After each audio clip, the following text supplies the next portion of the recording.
prompt structuring is the most important thing when you deal with AI. So my prompt now is structured into task: create a grade 6 unit lesson plan, lesson PDF attached. I will attach a lesson PDF.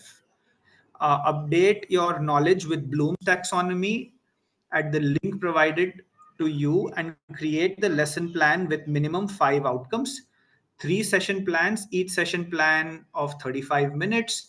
Format: use the above information on what a good lesson plan looks like. An expectation: the lesson plan should be simple yet of qualitative standards. So it now gives me a clear learning outcome, session wise session plan. Just to share one thing to all the principals and the senior faculties who are here. So this was just a glimpse that we saw, how ChatGPT and AI can help us with our school operations, policy making, and all this stuff.